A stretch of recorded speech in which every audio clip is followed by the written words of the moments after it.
Get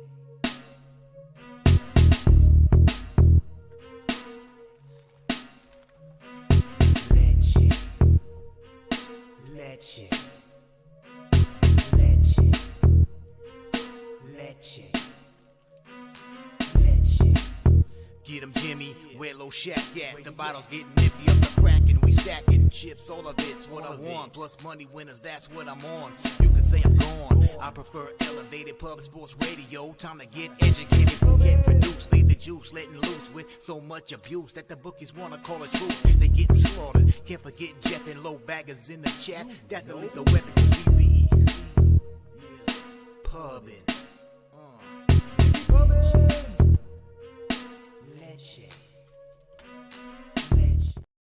Yo, what's up? Welcome to Pub Sports Radio. My name's Peter Loshak. This is the usual Tuesday show that we do. Of course, Jimmy Lag is out today. Jose Bouquet is also out today. I am personally also out today. I'm at the beach, but I'm doing the show solo. We got big show picks behind the scenes on the ones and twos. We got the comment section. So it's going to be a little bit of a weird, wacky, wild, unusual show, but that's good. You know, sometimes changing things up can have a nice benefit just for its own sake. That's certainly going to be the case today. I look good, so that's one thing that's down, and I'm presenting myself with a little bit of class, which is very important. So that'll be one positive for today's show.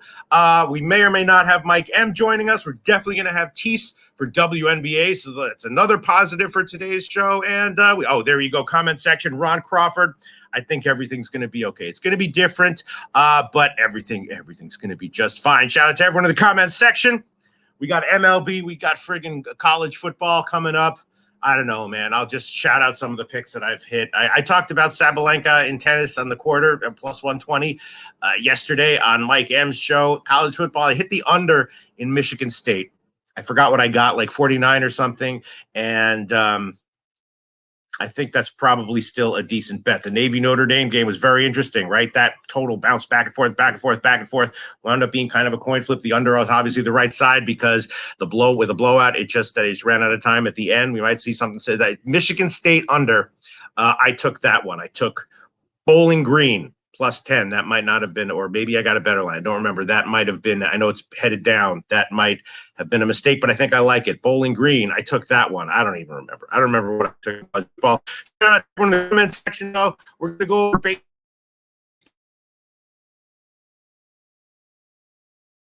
everything. Let's quickly do some shout outs. I wanted to do, thank you very much. Khan's Clip says, you look really dapper, Pete. Yeah, you know. Not everyone thinks I look as great as I think I look, but it's great to see people in the comments section roughly agreeing with it. Steve G, shout out to you. Justin McIvy says, Loshak, you had those clothes on last night. That means a rough night. We're getting a laugh in the background. Justin McIvy, there's an audience of one here, and you got a huge laugh just from that audience of one with that comment. You had the very observant guy. Yes, I did have these clothes on last night, and I think, clothes are like, some wine or food. They're even better when they've been, worn and then hanging around a little bit. And I think they fit even better now than they did yesterday. Let's see. Let's look at the comment section. Then we're getting to the serious shit of MLB capping. Let's see. Subhuman Gaucho says, looking great, Pete. Thank you, Subhuman Gaucho. Looking great, Pete, is a comment that I just got. What else do we got here? Billy Friedrich says, is that Ricardo Montalban? That got a laugh. Again, audience of one here. That got a big laugh. Billy Friedrich. Let's see what else we got. Let's see this. Oh, Nutflesh. Yo, shout out Nutflesh Allen. We're fucking coming to California, Nutflesh Allen. I was telling some people we're going to take a visit to California. Those people were like, who are we seeing? I was like, just trust me. We're coming out there. Thank God, Nutflesh. I don't know how long you're going to be in this show, but the San Francisco game, I'm thinking Cincinnati first 5 as a dog has some value. Cobb at home, I know he's great, but he's struggling recently. Cincinnati, I know they're scuffling a little bit. Williamson on the mound. Dog line, Nutflesh Allen. I think Cincinnati first 5 might be a play, but if not, please let me know now. Nutflesh Allen, what do you think about that? Let's look at some other comments for a minute or two, and then we're going to get into the capping. Probably going to be a brisk pace. And then, shout out to Ron Crawford. I'm going to be back on Twitter when I get back from this, back on Twitter regularly when I get back from this vacation, and I'm going to send you a huge message, Ron Crawford. I watched all those friggin' videos you sent me a month ago. Awesome. Ron Crawford, MLB spreadsheet play of the day, Philadelphia -1. That is the one full game play that I've already bet. Ron Crawford, Philadelphia -1. One of those situations late in the year where not that starting pitching doesn't matter or the bullpen, it just Philly's way better and winning. LA on the road, they suck. And I already hit Philadelphia -1. I also hit the Philadelphia first 5 team total over. Not a believer in Anderson. I hit 2.5, but yes. Great to see that, Ron Crawford. MLB spreadsheet play of the day, Philadelphia -1, -122. That will be an official play for me as well when we get to that game. Let's see. Other comments coming in, and then this is fun as hell. Let's see. Justin McIvy stacked Mariners. Oh, really? Okay. The over 7.5. I was thinking maybe I didn't bet that one, but I was thinking maybe the under. Right, Waldekuk against Kirby. Waldekuk's been okay, a little bit better. Kirby, I think, will be okay. Oakland obviously off. I was thinking under on that one. Justin McIvy. I'm sorry, right, under on that one, Justin McIvy. But Justin McIvy says stacks play of the day over. Viper NB likes Philly -1 too. Absolutely, I agree with that. Is it a lock? No. Is it a good value bet? I think so. Jeffrey Moore says Loshak looks like he stepped out of the White Wedding music video. Okay. Billy Friedrich says Indecent Proposal Part 2, starring Loshak. Thank you very much. Let's see. Looking at other comments here. Any early plays people are talking about? Oh, fuck. Noli knows in the comment section to start the day. Noli knows. I looked at this entire card just like most of the games. I'm on the under on, except for the Philly game. Right? Noli knows. Tampa Bay, Miami, got to be thinking under. Even the Yankees, Detroit game under. Baltimore, White Sox, got to be thinking under. Right? Houston, Boston, even with a 10.5 line with France and Bayo, got to be thinking under. Washington, Toronto, Goran Barrios, under. Even every friggin' game here. Minnesota, Cleveland, under. San Diego, St. Louis. Now, we'll talk about that. I don't understand how this line could be a 9 as well. Yesterday, I had a huge day. I had one huge loser on the first 5 over with Wainwright and Snell. And, of course, my God, Nick Earl, last on yesterday's video with Mike M, was like, we're going head-to-head. I'm on the under, and it wasn't even close. I believe the score was 0-0 after 5 innings. That was my only loser yesterday, thank God. But in light of that, Snell against Wainwright, now you got Lugo against Thompson. Both these guys pitching very well right now. The total doesn't quite make sense to me. We'll talk about that. Of course, wind blowing in Milwaukee Cubs with 2 studs on the mound, like an under there. Even the Atlanta-Colorado game, Morton against Lambert, a huge game in Colorado yesterday, and we talked about it in the live stream. I like the over. So did Nick Earl, and that one soared over. Morton's been lights out past bunch of starts, and Lambert is okay, but I was liking the under even there in the Colorado game. Obviously, Pittsburgh and KC, I didn't understand why that line is as high as it is. So every friggin' game here, I'm liking the under, I guess, except for like Angels and Philly. Let's see what the comment section has to say about all the shit I've just been yapping about. Comment section here. Noli knows. Cleveland, Minnesota. XO. I agree a lot today. Let's see. Slow Jams likes the Dodgers run line -1.5. Billy Friedrich. Only 2 games I like the overs are Milwaukee, Chicago, and Arizona Dodgers. Yeah. Milwaukee, Chicago. Obviously, total so low because last report, like double-digit wins blowing in, and both pitchers studs. Billy Friedrich liking the over. Jay Peasy with the best comment in the last show about how I look like a inner city principal sent to turn the city or turn the school around, says Pete so fly he lives vicariously through himself. Jay Peasy once again, early candidate for comment of the show right off the bat. Shout out to Jay Peasy. All right, we're gonna get into the capping in a second. Joey Marinaccio says, Pete, you should have a martini in your hand. It's not a bad fucking idea. Make me a drink, baby. All right, thank you. Let's see. All right, Giants cash nut flush. Oh, nut flush Allen. Seriously, all jokes stop now. And we're going to read nut flush Allen's comment about San Francisco. It says, Pete, I will be in here and we'll give you some info on SF. When you get Tison, ask him what final scores I gave him on SF game last night and Baltimore game. See, here you go. Nut flush Allen, the Oracle. You have to love the answers you get, and you don't always get the answers you want. I'm just thinking, nut flush. Cincinnati with Williamson as a dog, first 5 going up against Cobb, who's struggling now. Cincinnati has got to be the play, unless you have any reason to not like it, in which case it's absolutely not the fucking play. Yes, there you go. Brandon the Great also liking Philly. First 5, -1.5, just everything. Everyone's liking Philly. I already bet that. And let's see. Reclaim James says, why do I want to bet the Yankees so badly? Yeah, I mean, Skubal is so up and down, high volatility with Skubal. And I can understand that. I mean, Detroit, first of all, he's only going to go 5 or 6. Detroit in general, not a great shakes team. Yankees getting a dog line.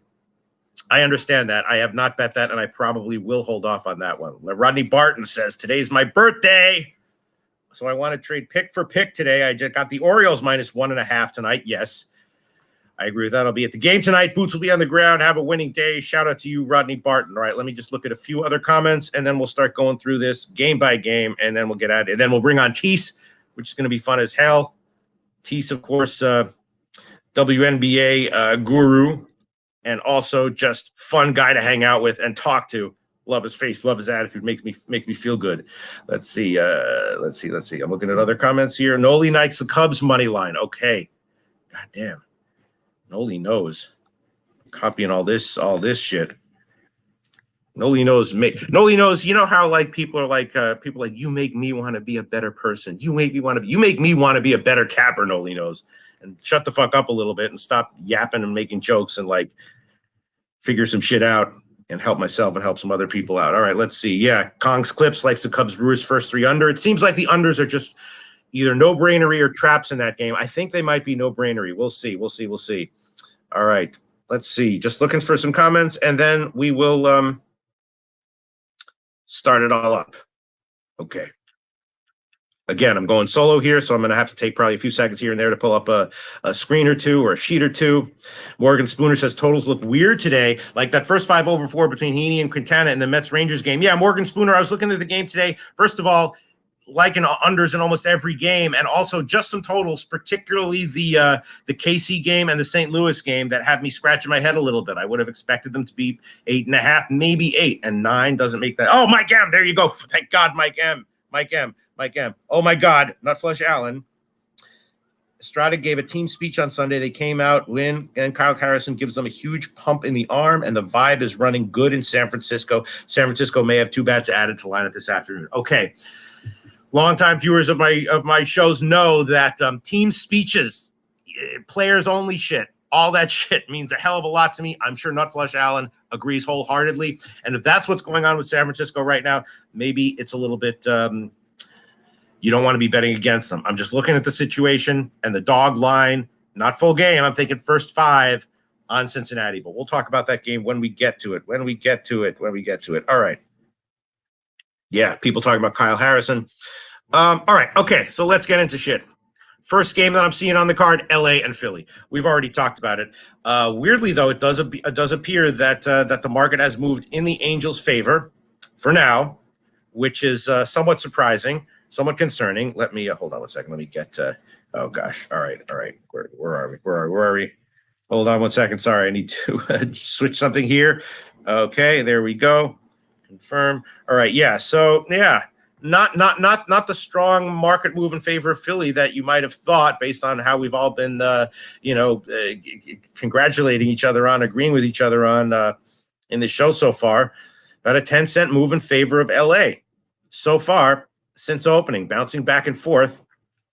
I am definitely though going to make an official play on the Philly first 5 team total over. I already bet that, and if Anderson comes in and has a nice 5-inning start, which is entirely possible, great. I'll eat the loss, but I think I'm going to. There's no way I'm not going to give that. I'm going to look at the comments in a second, but first, yeah, the Philly game, we all loved it in the beginning of the show. I still like it, despite the questionable market movement. Let me see. Team total first half, Philly, there you go, -132 at Pinnacle. Let's quickly glance at Heritage, probably a few cents worse. Where are we? Philly, yeah, -130. See, it's going down. So that means someone's either not in the lineup for Philly or someone's expecting Anderson to do well. I'm going to glance at the comment section again. I'll look at the comment section again. Ron Crawford, Angels 5-16 as a road dog since the break. Yeah, I mean, I didn't know that stat, but if you would ask me to give you any Angels stat right now, I would make it bad. Not so happy about the line move, though. Maybe someone is out or expected out for Philly. Is that possible? If anyone knows anything about that, please chime in. Please chime in. Let's see what information I can get. Yeah, I don't know. I know tiny wind in, but that doesn't faze me. You know, a standard 80 degrees weather in Philly, what you would expect. Let me see what the full, maybe I'll give. I already bet the first 5 team total over. I didn't bet the full game. The first 5 is 5.5 at plus money. Let's see, team total full game. Where's team total full game? Yeah, 5.5 plus money. All right, you know, I'll make that official anyway. Although I'm 100% on the record saying that the line moves concern me, but we'll start with that. Philly, first 5, team total over 2.5, minus 130 official play. Philly -1 is the spreadsheet play of the day. Ron Crawford quoted a line of minus 122. Now it's minus 113 at Pinnacle. So as of right now, a small move in favor of the Angels. I don't, I don't go nuts with these, trying to make conclusions about these, 10-cent moves midday in baseball, but I definitely don't ignore them. It happened for a reason. Maybe it's a head fake of some sort. That's okay. Fly White Mike says, huge local Angle fan, and I'm all over the. Okay. Yeah. Yes, Lorenzen is starting. Yeah, Mike M. Thank God you're in the comment section, Mike M. If you want to come on camera, let me know, and we can do that. Please be right. Lorenzen starts tonight. Of course, Lorenzen threw the no-hitter. Shit the bet his next start. We all faded that. Shit the bet his start after that, and that was not a surprise either. But again, this is not really about the pitcher, the starting pitching. It's more about just Philly in general. I made one official play, and okay, I'll add on Philly -1, although the line move concerns me. Philly -1, minus 113, and again, it's an official play for me, and that is the spreadsheet play of the day. Spreadsheet play of the day. Getting concerned. Raymond Reichart says 99% of the cash, question mark, I'm off them as of now. Yeah. Little concerning. All right. That's it for the comments here. Let's move on. We're going to try to keep a super brisk pace here. Tampa Bay, Miami, Alcantara against Civale. Obvious initial thought here would obviously be under and early unders. Alcantara is of course reclaiming his old form. At home, he's a lot better. Now, anytime you're going up against Tampa Bay, that's not great for unders. But I am thinking that he should be not lights out here, but at least decent. My numbers like under, full game under, and very tiny lean to Tampa Bay as any kind of a dog. But no run in the first inning, under and first half under are the ways I was thinking. Let's glance at the comment section to see what anyone has to say about this one. Philly Eagle Flyer, just Philly's money line for me. Yeah. Remo says, oh my God, Pete, you remind me of Michael Corleone's brother that he killed, Fredo. Yeah. You know, I'm smart. I'm smart too. Not just Noli knows him, Mike M. I'm smart. Not just that did not get a laugh. What I just did right there. Oh, Paco Ely got a laugh. Listen, Paco Ely, not Flush Allen smart. I'm smart. I want to pick the people tail.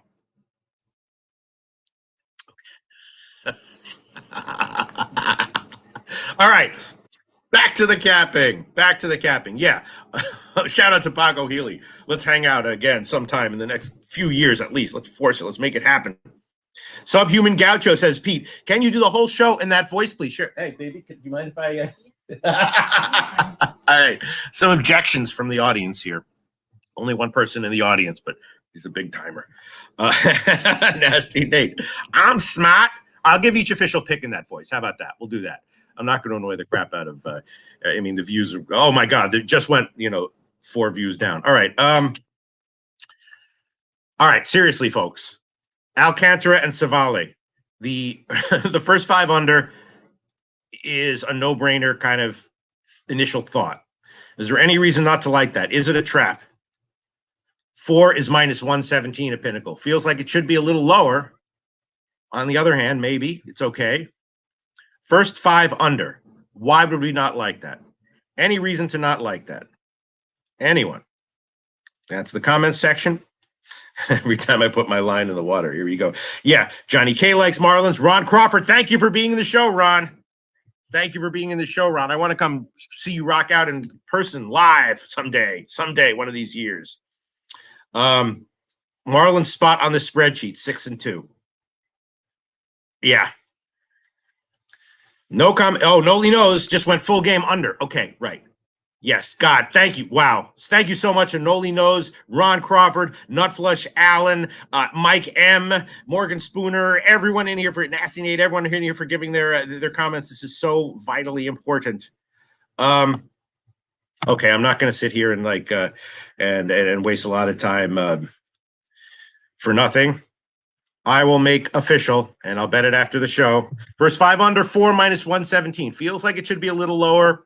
Don't like taking unders with Tampa Bay in any situation, but I'm going to take it. Tampa Bay, Miami, first 5 under, 4 minus 117. Current line of Pinnacle. If you shop around, you can probably find something a little bit better. First 3 is probably a better bet, actually, and I'm going to open up Caesars for that because, quirky things can oh, come on. No, I gotta find Caesars. All right, because I'm out of the thing, and I'm going to add on the first 3 under as well. I'll do both. Tampa Bay, Miami, first 3 under. And, of course, Noli knows the one you should really be listening to and following is also likes the under, but just full game because Noli knows doesn't complicate things for himself. He sees what he sees, decides what he likes, and moves on like a mature adult, which I aspire to be at some point in my life. All right, let me just quickly find the 3-inning line. 1.5 plus 155. Okay, I will take that. That could easily...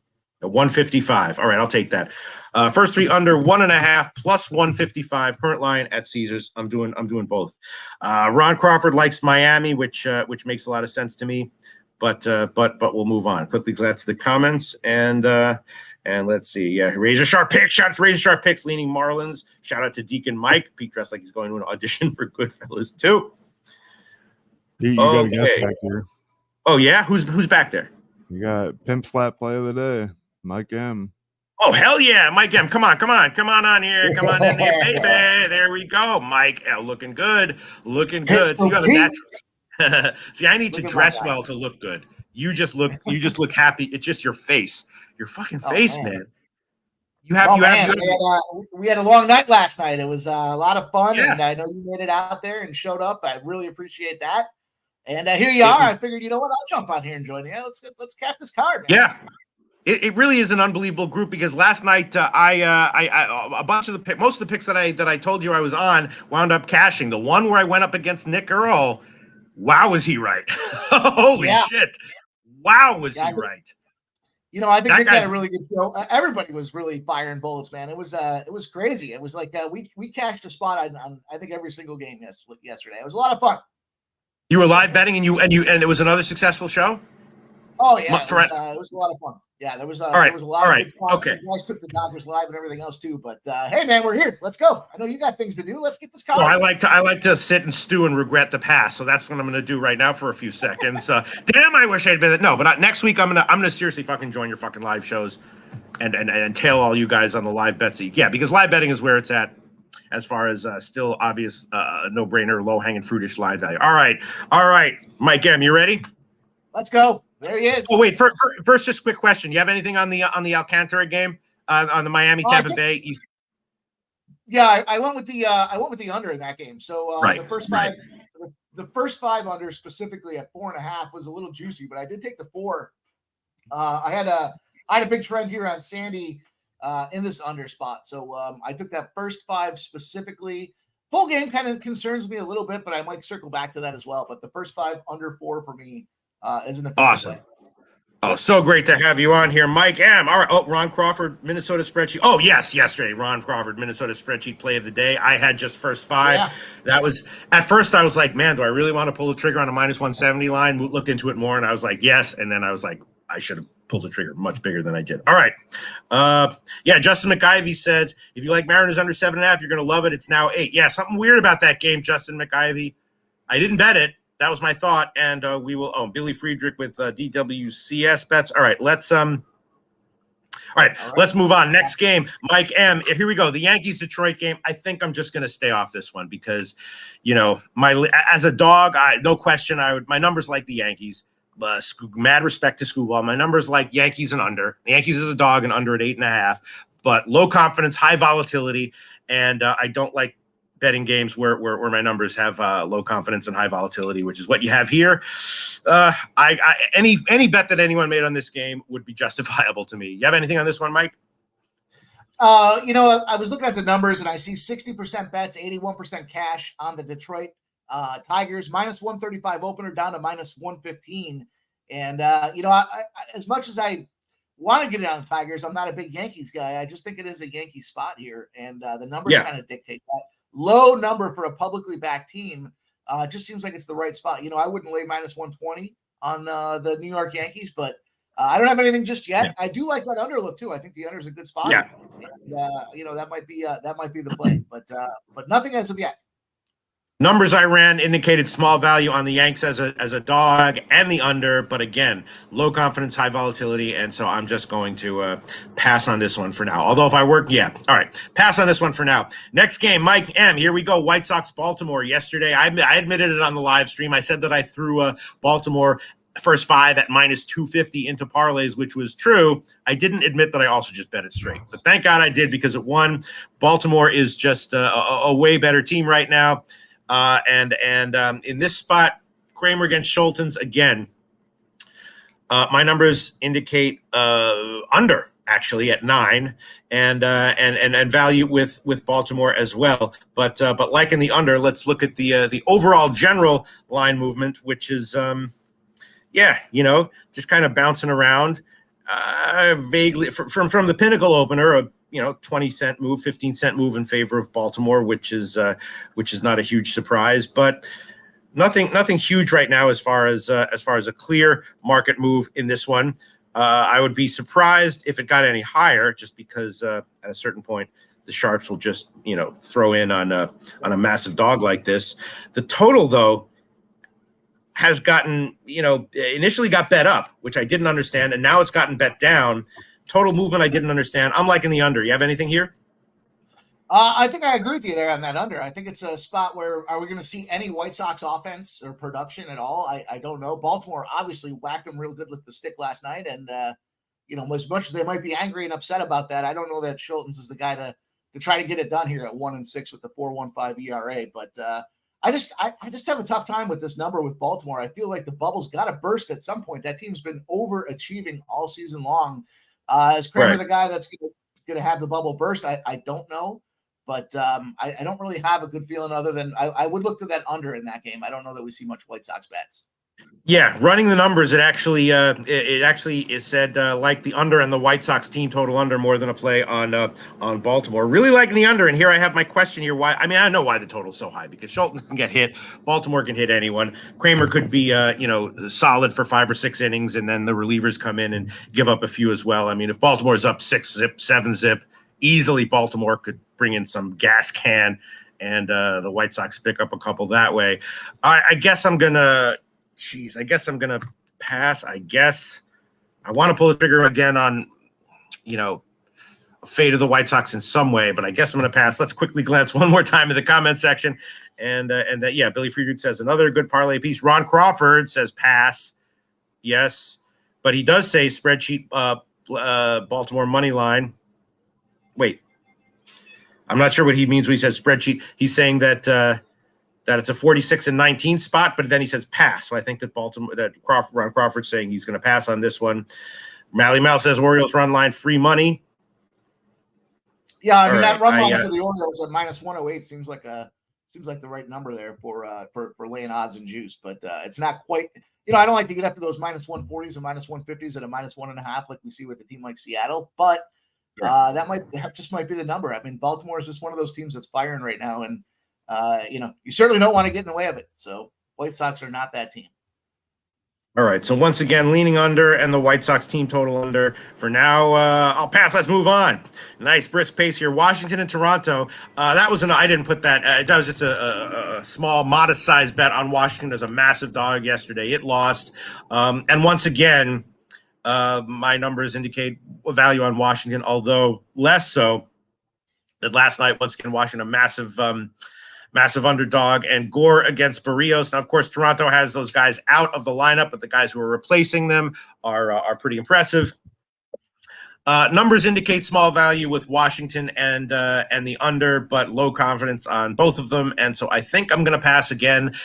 Astute Toronto fans know that betting Barrios starts at home live is usually the way to go with him, not anything pregame. What do you have on this one, if anything, Mike M? I was definitely on the wrong side last night. I was a big backer on the Nationals. I like the run line at the plus 1.5. Didn't matter.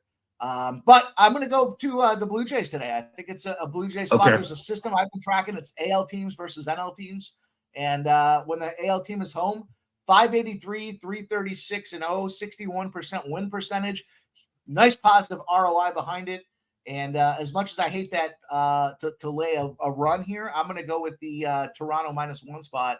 And let me just line shop real quick and see what I can get that number at. But I like this Toronto team. I think it's a situation where Toronto's been so bad all year. They can't continue to be that awful, and they have to start to pull it back together. Team with playoff aspirations, team that should be getting it done. -1's -145, a little juicy. But I'm going to lay. I think Toronto's going to come back and hit him again.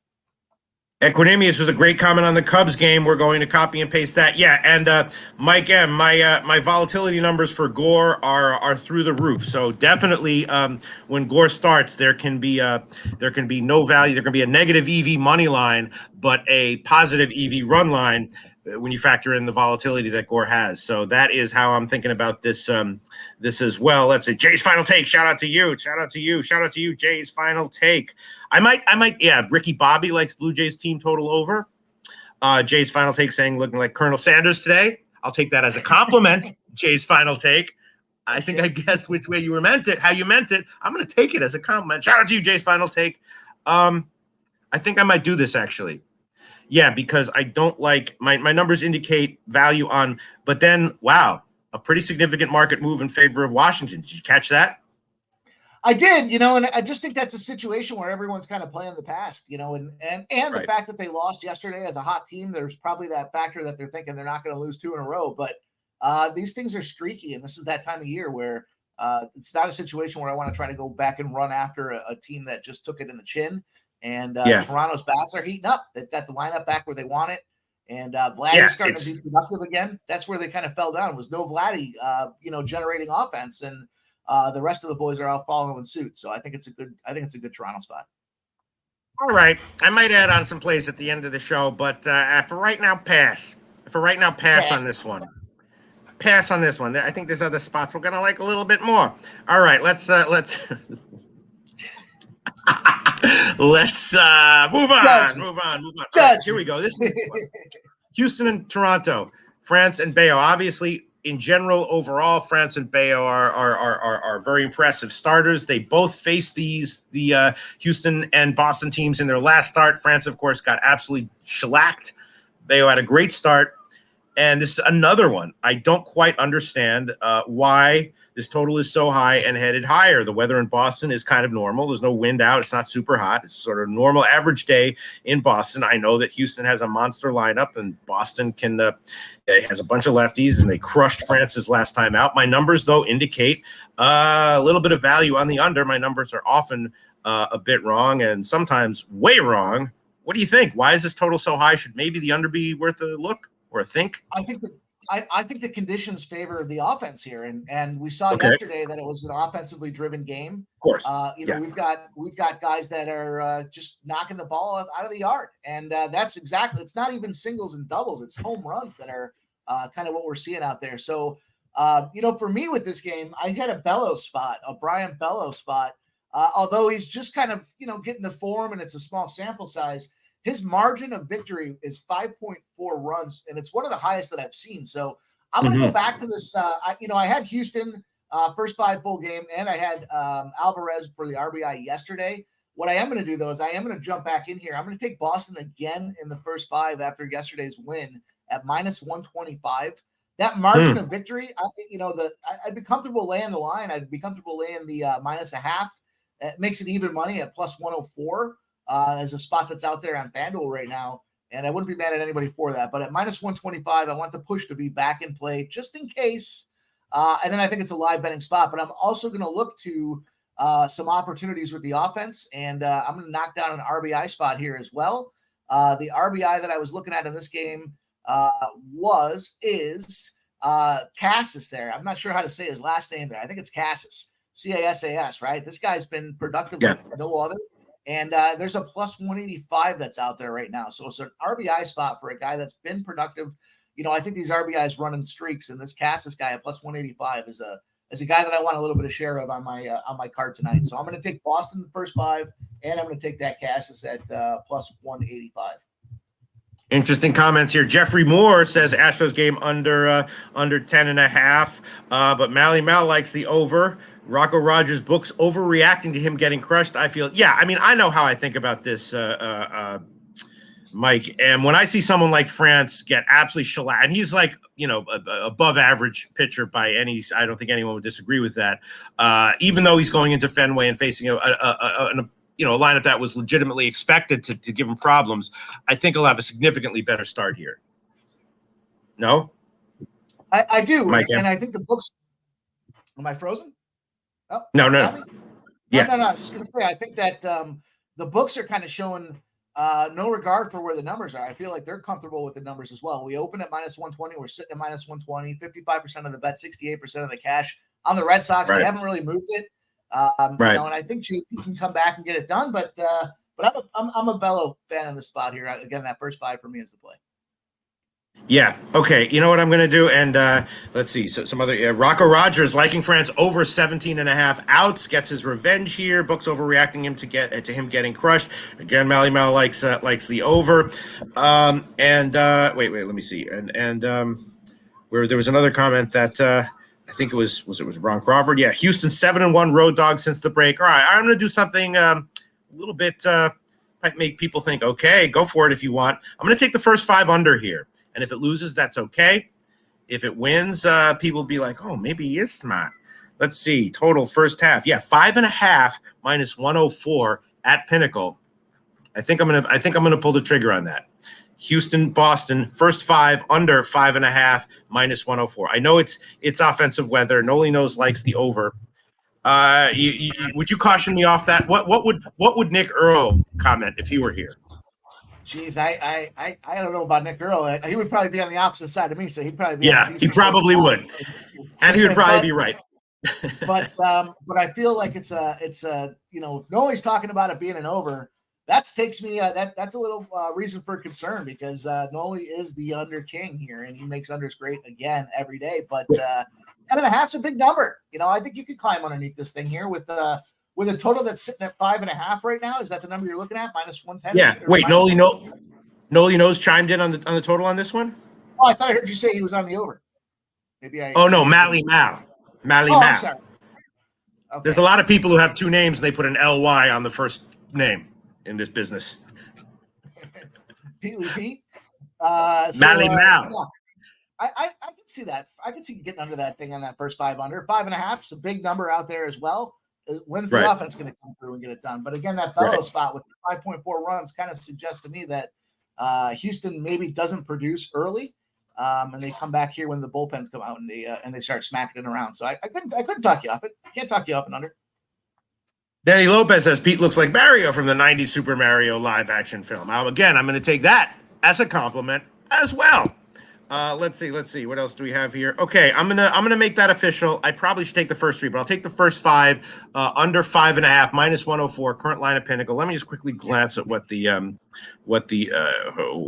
first 3 line would be. There's no way it's 3.5. It's probably like 2.5 plus 110 or something like that. I'm just quickly glancing at the first three. 2.5 plus 140. Wow. Okay. You know what? I'm a believer in it. I'm going to add that one as well because Houston has some bottom, the bats at the bottom of the lineup that are a little bit. Let me just. I shouldn't run some numbers here, but let's see what we got. Nah, all right. I'll just take the first five. 5.5 minus 104. If they both deal a bit, get a 3-2, 4-1, something like that, and we'll cash it. Let's look at some other comments and then we'll move on. Jeffrey Moore says, I like the first 5 under better than the full game. Of course. Yeah. Let's see. Yeah, I would think the same thing because you've got this offense for Houston has put up some 25 runs in the last 2 games. I don't know. I think at some point you're going to start seeing some fatigue, and I like that early fatigue, especially with that Bello spot. So can you everyone's the first 3? I kind of like that look a lot here with there's some powerful bats in that lineup, but first look against Bello might be the opportunity to kind of get through him, and then he might get a little shaky. So I'm not mad at that. Mm-hmm. Mally Mal says Bello earned runs over 2.5. Let's see. Professor Chris, I think Pete looks like Raoul Duke's lawyer from Fear and Loathing in Las Vegas. And Billy Friedrich says I look like a slimmer, better-looking boss hog. A slimmer, better-looking boss hog. Thank that. I'm taking it as a compliment because it was intended as a compliment. That was fucking intended as a compliment. Thank you, Billy Friedrich. All right.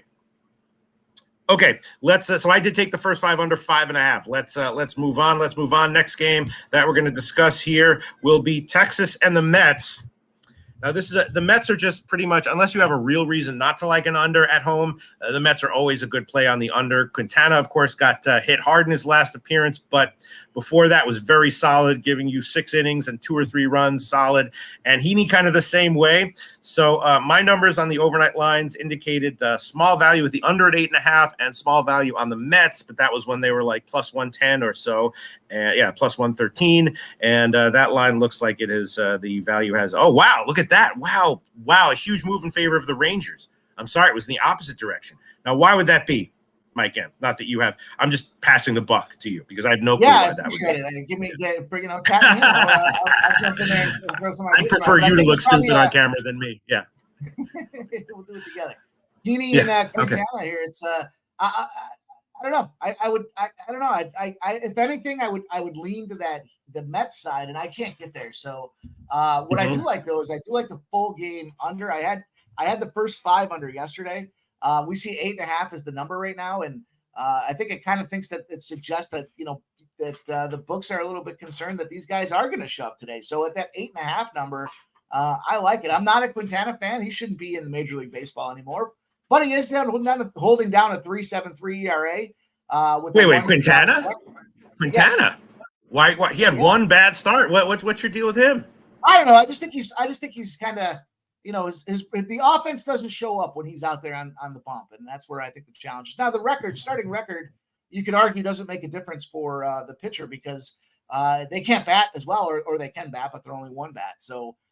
With that number being where it is, though, I would like that Mets spot at plus 125 because I saw the Rangers kind of get shaky to start yesterday.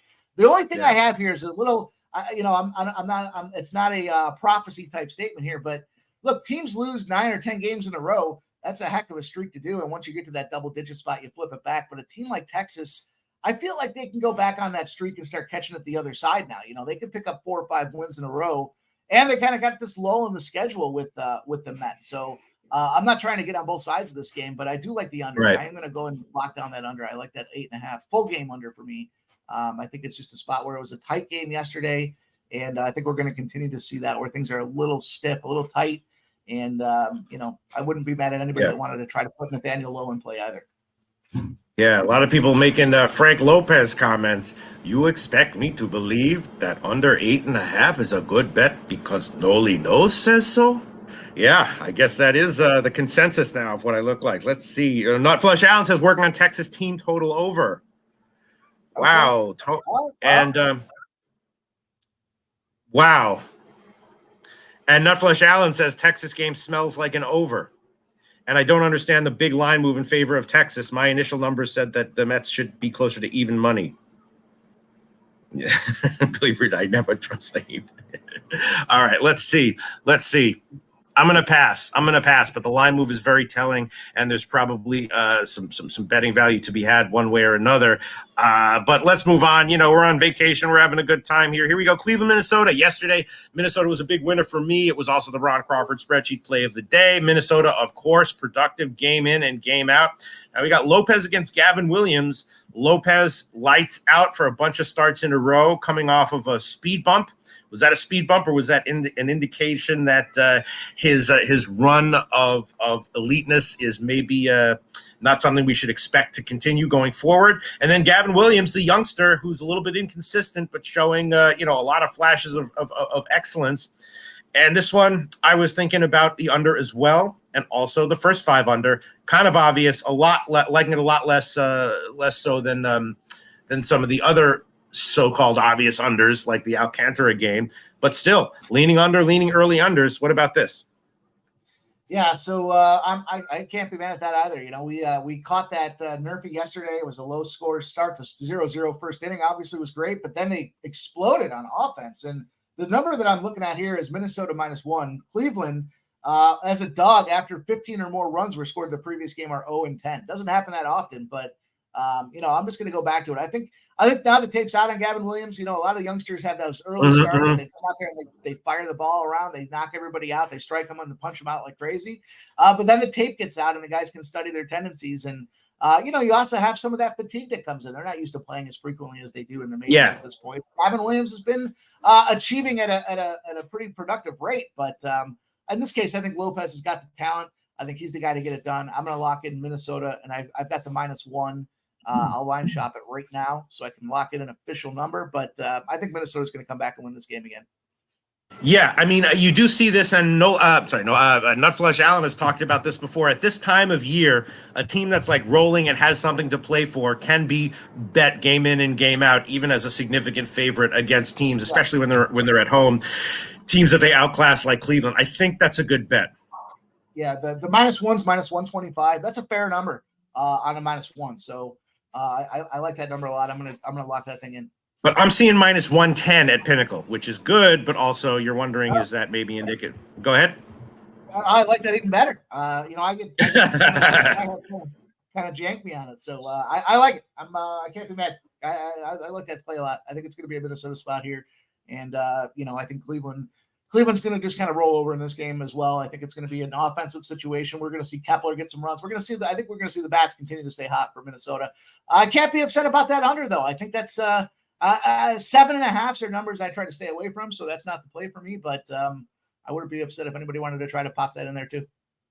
All right, I'm going to make that official as well. Minnesota -1, -110. Let's see, Minnesota minus. I believe that Minnesota -1 is a good bet because Mike M says so. Yes, I do. Because Mike M. No, not just because Mike M says so. Because other people are saying so. Because I know a little about these teams as well and this kind of situation. Nutflesh says in my look, Pablo showed some good numbers. Right. That's another problem. Another issue here is that I like Lopez, but clearly his starts, the past 6 or 8 starts. Regression's coming. He's not that good. You know what I mean? And so that makes me a little bit nervous when taking him as a big favorite. But all right, I'm taking that. Professor Chris says, I had Twins last night, but can't get there today. Yeah. All right. I guess let's just they shut down Texas. They beat up. They exploded yesterday on Cleveland, and they can do it again tonight. I think. I think it's going to just be a spot here where the Twins take it away. All right, let's move on. This is the game I wanted to talk about. Everyone, please chime in. San Diego, St. Louis. Once again, overall in this live stream with Mike M last night, I represented myself well. But there was a 30-second segment where I embarrassed myself badly, where I said, I've been fading Wainwright every game one way or another, and I'm liking the first 5 over again tonight. Nick Earl comes back and says, we're going head-to-head. I'm liking the first 5 under. And, of course, I believe that after 5 innings, the score was 0-0 last night.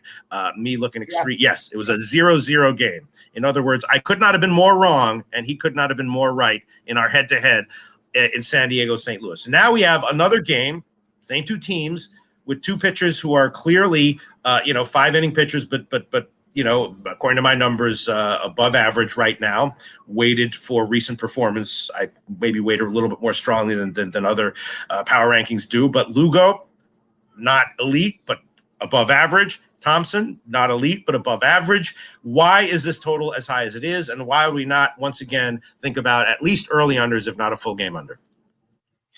Is it a zigzag factor that makes this total as high as it is, where folks think that because it was such a low scoring affair early yesterday that it's going to be high? I don't know. I see 50% of the bets, 69% of the cash on the over, and the number seems to be dropping. So I certainly could see a situation where we kind of pop it back to that under spot. I've got a St. Louis trend here. St. Louis is in a 1-8 spot today, and the margin of victory is 4. So a 4-run margin of victory over a 9-game span means that when they win in this situation, this is a Major League Baseball specific stat, not isolated just to the Cardinals, but there's the ability when you see a team that comes off of the situation yesterday as a home dog, they do not perform well. And again, to have a 9-game sample with a margin at 4 just means that they're losing pretty steadily and pretty consistently. So I'm not going to get on the cards here. I guess I have to really decide how much do I want to get involved with San Diego. It's going to take me to do a little bit more research, but I would rather back Lugo than Thompson. And maybe it's just a bias, but I would think San Diego, even laying that run line when I see that margin of 4 for San Diego seems to be the play. I think the Cards bats have kind of gotten quiet, and yesterday they really didn't come to perform.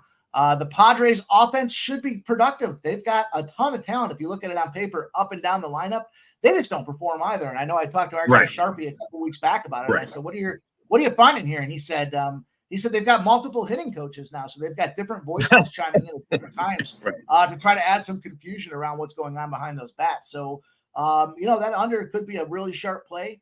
But I think I'm going to end up on the Padres. It's just a matter of, am I going to lay the run line? And if I am, I might even extend it a little bit with that margin of 4. So just a simple gut play there to say, I think San Diego is just going to continue to whack around the Cardinals tonight. Yeah, what the hell? Lucas Padres are an embarrassment through slow jams. Padres' worst clubhouse in MLB, overrated and a big disappointment. They should get that whole fucking team and have them each meditate for 6 hours. And if that doesn't work, jam them up with ayahuasca or mushrooms or something, because it makes zero sense what's going on with them. And let's see some other comments here. In the meantime, Noli Knows posted his dead under, but that was for the Minnesota game. What do you think about that? Should we blindly tail that? 7.5. I struggle with that. You know what I think is going to happen is we're going to see some runs in the first inning, and then from there it's a matter of taking a live number where you can catch it at 8.5 or 9. That's kind of when I see 7.5. That's what I try to look for is production in that first inning. Despite the fact that yesterday was the nerfy spot, maybe we see a couple runs early in that top of the first specifically, and then it gives me an opportunity to jump in there and catch a better number on that under live. So I can't pull the trigger on a 7.5. I feel like I lose on that 100% of the time. And here we have Nutflush Allen. Yeah, Nutflush Allen saying, Pete, I'm going to be on San Diego team total over, just waiting on lineups. And then in caps, I hate the San Diego lineup. Hey, Pete, a little what's trending from Twitter from Nasty Nate. Oh, no. Yeah, see? Okay, when you got it, you got it. What do you want me to do? Apologize just because I look good? No. I'm not gonna apologize for looking good. Fuck that. Judge me. Fuck that. Yeah. If you can't handle it, that's a you problem. All right, let's see. All right. In the meantime, I'm procrastinating on what to do here. So we got a total that doesn't make sense. We got Nutflush Allen saying he likes the San Diego team total over, despite agreeing with all of it and understanding what a shit show the organization is. Oh my God, I don't know what to do here, Mike M. What would you do? What would you do if you were me? Aside from just stopping betting completely. Aside from that, what would you do? I mean, what would you do? If I had your style and grooves, I'd be posting pictures on the GQ. Come on, man. I got it. Yeah. But it's not. If you're looking specific to the game, 43% of the bets, 91% of the cash on the Cardinals. Yet it opened at even money, and now it's plus 130. Right. Nutflush gave me some reason to consider that team total over for the Padres. I'll tell you what, Nutflush is thinking about the team total over for the Padres kind of falls in line with some of the numbers that I was looking at against St. Louis with that margin of 4. So that team total over for San Diego might very well be another spot that makes my card. But I am going to lock down this Padres. I just, are the Cardinals going to do nothing with Goldschmidt and Arenado? There's a lot of offense that should be performing for the Cardinals. They're just not right now. So that total opening at 9 down to 8.5. 8.5 numbers are some even money spots.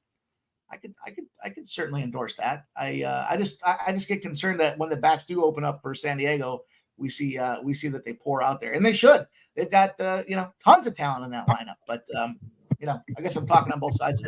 It's a no, that's fine. You were talking, and you helped me out, Mike M. And I'm going to make an official play here. St. Louis Cardinals full game team total under 3.5 plus 105. What do you think? I like that. I like how you got there with that thing there. We talked about the San Diego side and the production, but I like that a lot. I like that. I'm going to make a note on that too, because I might just tell you that Pete said to do it. I might just do it. I mean, I could have done the first 5, 1.5 at plus money, but I think, if Lugo's dealing, St. Louis might just, mail it in. So I'm going to take full game, team total under 3.5 plus 105 for St. Louis. A very, very, very interesting game. Once again, Nutflush Allen looking heavily at San Diego, team total over.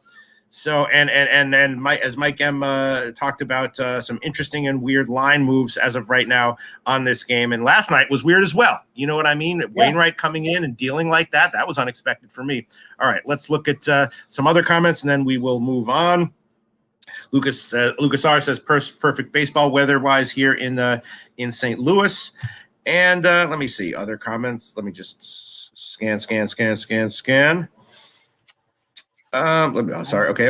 All right. The Padres superstars are soft. Yeah, I agree. They are. Yeah. There's a lot of alphas in that locker room that don't want to follow suit. Let's go. Okay, here we go. Another super interesting game on the card: Milwaukee and the Cubs. Super low total because of the win numbers. We already had some interesting comments about this one. Let me find the friggin' what's the comment? Yeah, Equanimity says everyone was on the Cubs yesterday and got destroyed, but the Cubs usually lose the first game of the series and then bounce right back. That is from someone who follows the Cubs very closely. Do I expect you to believe that the Cubs are a good bet because Equanimous says so? No, but Noli Knows also likes the Cubs money line. So think about that. What do you think? Are the Cubs in play here? I've been making money on the Brewers with this run that they've been on, so I've got to keep going to it here. But Justin Steele, guy's solid. He's a stud. He's playing at home. He plays really well at home as well. For me, it's a spot where I've just been making money on the Brewers. I don't want to get in the way. They're killing it right now, and they're plus 120 numbers are still out there for the Brewers. I can't get on. I can't get on the other side of it. I got to go with Burns. It's Corbin Burns. Sometimes he throws up, but sometimes he shoves out. So I'm hoping today's that situation. I know the Cubs have been hot as well, and the bats have been productive. Bellinger's a guy that gets it done. Happ's a guy that gets it done. Horner's a guy that gets up and down. But one of the fun spots we had last night was somebody said it on the stream was. Yelich to get a home run. And in the first inning, Yelich got the first home run. I think it was Tone Miggins cashed a plus 1,000 spot with that home run. And I'm going to go back to the Brewers again. I think it's just a spot where they've been too good to me. And that number makes a lot of sense at plus 120. Here we go. Mike N. in so many words saying, you expect me to believe the Cubs are a money line because Noli Knows says so? No. So now we have Mike M. and Noli Knows head to head. How often does that happen? I don't like to be in that spot, but I gotta go with where I've been making the money, and that's a spot where would you jump on the blindly tail it at this point? Maybe not, because you're kind of catching the back end of the streak here, but I'm going to go with it again. They've been rolling for me. Joey Marinaccio, the DAP cap is also on the Cubs money line. Okay. Billy Friedrich, full game and first 5 over for me. DC Capper on the under. Yes, strong wind blowing in and 2, above average reputable starters. But people liking the over. What, Deacon Mike, Ray, wind ripping in from left at 14. What do we think about that? We're not going to spend too much time on that. What do you think about the under? The under. What do you think? Shit, I mean, it opened up at 8. It's down to 7. I see 6.5s out there on FanDuel. I wasn't taking a 7.5. There's no way I can take a 7 or a 6.5. So, but the books are telling me that these two guys are going to shove. It's not a player prop game here today. I don't believe it's a situation where it's a grab a side and cross your fingers and hope for the best. And that's what I'm going to do with the Brewers. Grab a side, cross your fingers, and hope for the best. All right. So all right. I'm going to think about this. Oh God, it's just like I want to take the Cubs here, but you're just such a nice guy. I don't want to Well, hey, don't let my yeah. All right, I'm going to think about it. Yeah, you got to do you. Yeah, and the first half total is 3.5 minus 117. Feels like it should be a little higher, right? Maybe. Yeah, I think so too. I mean, 3.5s and I get along even worse than we do at 7.5. So 4-0, a 4-run top would just bust that thing apart. So might be another line. Billy Friedrich liking the over. All right, I'm going to hold off on this one right now. Interesting situation, though. We'll see what the line move is. All right, next game. Here we go. Another one. Pittsburgh KC. Noli knows. Where are you at? This total just seems a little too high. Not off the charts too high, but it looks like it has gotten bet down since it opened at 9.5 in some places. Ragans, of course, for KC has been great. It's going to be a bit of a bullpen day for Pittsburgh, but that can be okay. KC doesn't have a particularly fearsome lineup, and I'm thinking under here, and first 5, maybe even better. No run in the first inning. Maybe that one's good as well. What do you think? I want to get on Kansas City. I just, I like Ragans. They made that big trade, and Ragans was the trade piece that they got behind. So I just have to figure out exactly how I'm going to get there. Minus 147, I see at WinBet. Not a terrible number to take there with it opening at minus 150. We're starting to see some upward movement in that number, but the minus 147 is a little juicy. I don't know if I want to lay a -1 with Kansas City yet, but I can't get on Pittsburgh here and Salvi. I'm not a Pittsburgh guy, especially like you said, going to the bullpen. A spot that really gives me concern and pause. So I like Ragans a ton, and I think he's going to be the spot here. I see his strikeout prop might be the way to look. I'll have to connect with Sharpie to see what he thinks on today. But 6.5 K is at plus 110. Nice little plus money spot. So that might be the play. But the guy who's opening for Pittsburgh is Selby. You don't think he's worth betting on having a nice little 2 or 3 inning appearance, giving up 0 or 1 runs. You're not high on Selby, roughly, vaguely. I just I don't know enough about Selby. I know that as an opener, he's been able to come out there and get it done early. But yeah, I mean, I could see the first 3 under. That might be the look there. The first 3 under spot. Let him get through the top of the order. Move down the lineup one time through. Can they hold it down for that long? I think so. I think that's probably a look. What do you have for the first 3 under? I'm going to check in a second. By the way, Mike M, awesome call on no run in the first inning in yesterday's Pittsburgh KC game, despite Greinke starting. Awesome call, Mike M. And then there was a run in the second inning. Unreal. Yeah. Yep. All right. Yeah. Let me see what the line would be here. Yeah, I think I might. I'm definitely going to add on first 3 under, and I'm going to think about adding on a second early under as well for this one, doubling up on it. Let's just quickly glance at our lines, and then we're going to look at the comment section, see what they have to say, and then we will move on. Yeah, 2.5 minus 120. That's a little no-brainerish right now. Okay, KC Pittsburgh, first 3 under. 2.5 minus 120, and then I either want to add on a first 5 or a no run in the first inning. Let's see what the lines would be here. Let's see total first inning. Yeah, minus 102. It doesn't quite. It's not. I would have expected 115. You know what I mean? Minus 115. Right. Why is it? I'm going to take that first 3 under and the first 500. I like that look. I like that look a lot. I know Pittsburgh is 4.5 is the number for the first 5 as well. I think that's a good spot. Yeah, Pittsburgh can be a good first inning team. All right, I might just hold with the first 3. Yeah. All right. For now, I like the first 5 as well, but I'm just going to give one bet. First 3 under 2.5 minus 120. Pitt KC, and then let's see. Yeah, people are talking about KC.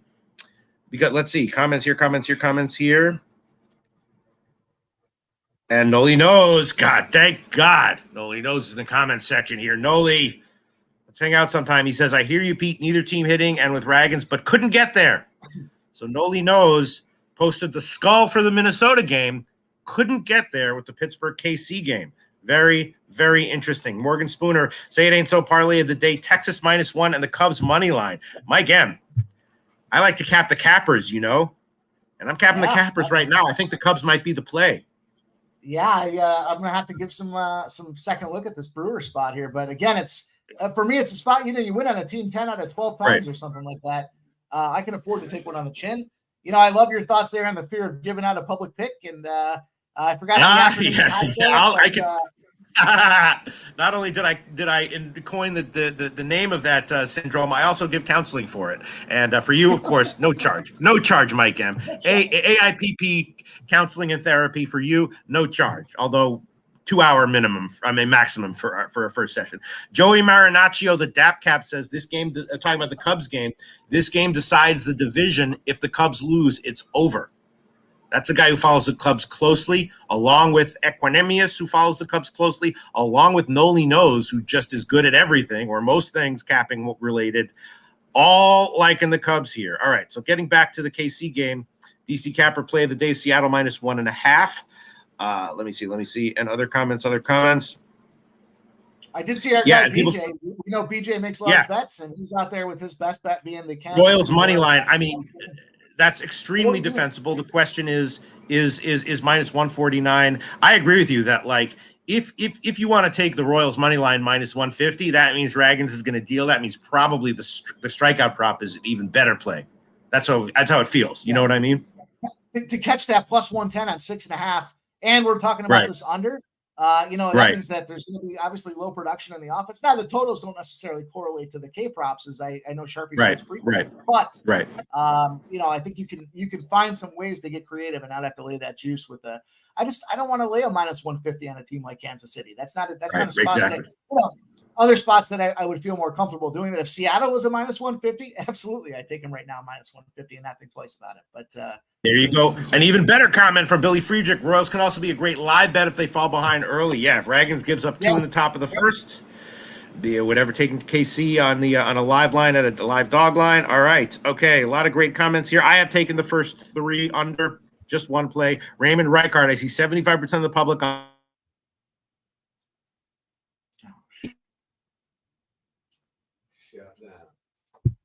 Is it my side? Is it his side? I think it's his. Shout out to Billy for the 5 gifted memberships. Oh man! Cash the over 5.5 members in this stream alone. So am I back? Okay, we're good, right? We're back. Noli Knows. What Noli Knows speaks in what's the word? In clouded language sometimes. Why did I spread Noli? No, I did not mean to. I would never put any capping words in Noli's lies. I mean, in Noli's mouth. What did I say? Okay. And Not Flush Allen says I had KC putting up runs. All right. I think KC might be the play here, Mike M. First 5 in full game. What do you think? I might get to that -1 with KC. Again, I hate to lay runs. I just can't do it with the -150. Like I said, I'll eat some juice. I just can't eat that juice. I got that first 300 and the first 500 though. I like those spots a lot. Raggins is definitely the real deal. All right, we're going to do this. I'm going to take KC -1, -104 as a second play. Pick KC first 3 under. So, yeah. KC -1, -104. That's a second official play. Wisdom of the crowds, or at the very least, wisdom of the Pub Sports Radio comment section has commanded me to this play. There you go. Reclaim James. I'll go on KC money line. Justin McIvy. I just added Royals money line and team total over. Nolan. Oh, about giving me too much credit. No.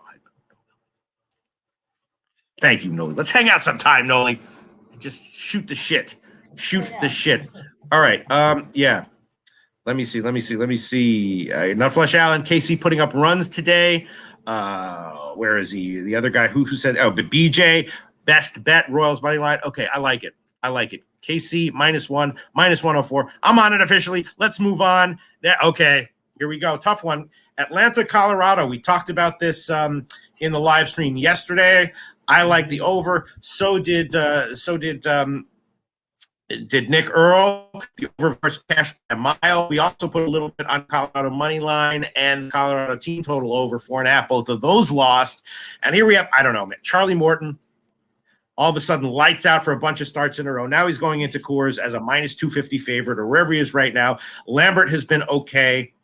My numbers that I indicated, small value with Colorado at anything over +200. and small value with the under at 12.5. Low confidence on both of those. This is a tough game. What do you think here? I guess I'm going to pass. What do you think, Mike M? I would lean to the Colorado early spot here. We saw yesterday that Colorado and Colorado's been doing this for the last maybe 2 weeks or so, where they've been able to kind of be productive. They can't hang on to the lead, and we talked about that last night on the stream, and some guys made some good money off of that. But when Atlanta gets behind a little bit there, you can take that juice way down and even catch them at a plus money spot as it gets later in the game. But Charlie Morton. I read at one point his nickname was Ground Chuck. Guy hit more ground, or he played more into the ground ball than anybody else. And the reason I felt confident or feel confident about that first 5 is, first of all, it's a great number, and second off, I talk about this a lot when it comes to RBIs and hitting props. The entire Colorado offense has seen ground Chuck quite a bit here. So Blackman's got 15 at bats to lead this thing off. There's McMahon in the 3 spot with 9 at bats. And then you got Rogers in the 6 spot with 6. They've got great spacing in their offense today to be able to get to a guy that they've seen comfortably. And, Lambert on the other side of things is kind of the opposite. The story of 2 tales here, where we've got, Austin Riley saw him once with no success. Olsen saw him once with no success. The only guy that has seen him with any kind of sort of semblance of consistency is Ozuna. And so I'm going to go, I talked myself into that first 5. Let me see what the number is that I can pick up here. But a Colorado first 5 spot at plus 185 I see is out there right now. Just looking really quickly. I like that spot a lot. And if you wanted to try to go to the plus a half, I think you're still going to catch some plus money at plus 120. But here's my thought process with that. If you're going to go for the score, go for the score. Don't try to, you can stack up a plus 125 and it looks nice, but why not really reward yourself for having the chance to put your nuts on the table? And that's what I'm going to do here. So I got the Colorado first 5 spot. Okay, I'm not going to put my nuts on the table here, but if you gave me a free bet on the full game, my numbers like the under. I don't like it, but the numbers do. If you gave me a free bet on the total, I put it on the under, although I would never bet that with my own money. And if you gave me a free bet on the side, I would put it on Colorado, and I would bet that with my own money, although I'd feel very nervous about it, but be okay with it. If it lost, maybe I'll do it before first pitch, but let's move on. Mike M, here we go. Oakland, Seattle, obviously, Oakland is a dog shit team that you can bet against in all kinds of ways reliably over and over again. They got shut out last night. And, here we are again. Seattle, a massive favorite with Kirby starting. Waldekuk has been a little bit better recently. And the total bouncing between 7 and 7.5, 8. I was thinking under might be a play, but we've had some comments saying that they like the over in this one. I don't know. I can't take Seattle at this line. I would take the under if some people that that make me feel better about my opinions agreed with it. What do you think here, Mike M? Yeah, boy, this number is crazy. The only spot that I have thus far in this game is our J-Rod RBI. Guy's been, I think he's got a 12-game hitting streak going, something to that effect. The guy's been bat on ball consistently for almost 2 weeks now. And that's not a thing that you take lightly. So, again, for me, when it comes to a situation where I'm caught in the streak and being productive and profitable with it, we had it last night. That was a plus 160. It's plus 175 today, at least early, not priced properly, in my opinion. So the guy's effectiveness, to me, dictates this play with the success that I've had at plus 175. Anybody and everybody that knows Seattle knows that J-Rod's a guy that's been making it happen. Rally's another guy that I like out there as well. Teoscar Hernandez is a great spot too, but I like your thoughts around that under. I think, you said it earlier, I think on the stream that you're thinking a lot of the card leans to the under. But for me, I'm going to take that risk reward shot for J-Rod at plus 175. Yeah, that might be the best way to bet this game. King Al says, what's the low-hanging fruit, Pete? I wouldn't label it quite low-hanging fruit, but if I had to give out the best bet that I think I feel kind of the best about at this moment right now as we sit here, honestly, Mike M, it would be KC -1, -104. The more I think about it, the more I look at it, the more I listen to people talking about it from different angles. I wouldn't call it low-hanging fruit for sure, but that would be the play that I would identify as maybe the best on the board. KC -1 at -105 or something like that. Having a brisk, DC Capper likes Atlanta over 12.5. Yeah, I mean, I'm certainly not going to bet that total myself. Let's see. A DC Capper cash play of the day, Seattle -1.5, -140. I mean, I guess that makes sense, right? What do you think? Yeah, I mean, what are you going to do? You certainly can't take Oakland, so and you can't win minus 300. So, yeah, that sounds good. Makes sense. Yeah.